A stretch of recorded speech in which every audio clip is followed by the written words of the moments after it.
होली का दहन भक्त प्रहलाद की याद में मनाया जाता है। भगवान श्री कृष्ण के काल में इस त्योहार से रंग जुड़ गया और इसे उत्सव की तरह मनाया जाने लगा। आओ जानते हैं भक्त प्रहलाद की कथा। एक बार असुरराज हिरण्यकशिपु विजय प्राप्ति के लिए तपस्या में लीन था। मौका देखकर देवताओं ने उसके राज्य पर कब्जा कर लिया। उसकी गर्भवती पत्नी को ब्रह्मर्षि नारद अपने आश्रम में ले आए। वे उसे प्रतिदिन धर्म और विष्णु महिमा के बारे में बताते। यह ज्ञान गर्भ में पल रहे पुत्र प्रहलाद ने भी प्राप्त किया। बाद में असुरराज ने ब्रह्मा के वरदान से तीनों लोकों पर विजय प्राप्त कर ली तो रानी उसके पास आ गई। वहां प्रहलाद का जन्म हुआ। बाल्यावस्था में पहुंचकर प्रहलाद ने विष्णु भक्ति शुरू कर दी। इससे क्रोधित होकर हिरण्यकश्यप ने अपने गुरु को बुलाकर कहा कि ऐसा कुछ करो कि यह विष्णु का नाम रटना बंद कर दे। गुरु ने बहुत कोशिश की किंतु वे असफल रहे। तब असुरराज ने अपने पुत्र की हत्या का आदेश दे दिया।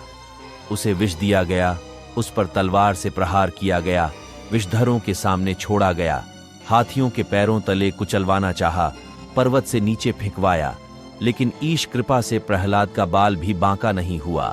तब हिरण्यकश्यप ने अपनी बहन होलिका को बुलाकर कहा कि तुम प्रहलाद को लेकर अग्नि में बैठो, जिससे वह जलकर भस्म हो जाए।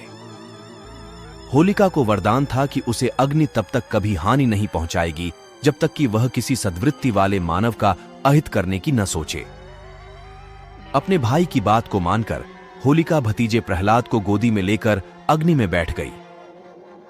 उसका अहित करने के प्रयास में होलिका तो स्वयं जलकर भस्म हो गई और प्रहलाद हंसते हुए अग्नि से बाहर आ गया।